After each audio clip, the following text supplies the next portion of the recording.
Ito yung ginagamit yung account para sa sahod ko. Meron na tayong 1,250 points. Ito guys, i-withdrawin ko na katumbas yung dollar. Ayan, withdraw. Tapos USDT yung gagamitin ko. Ayan, nakalink na yan kasi yan talaga ginagamit ko. Ayan, confirm. Ayan guys. Ayun, nag-zero na siya.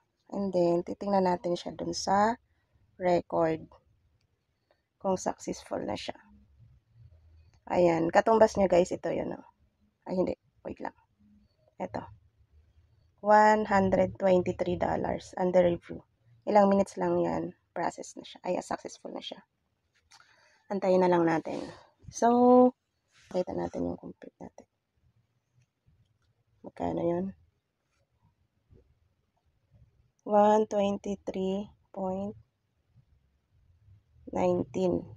Ang palitan ngayon is 57.80. Ayan. Meron tayong 7,120. Yehey!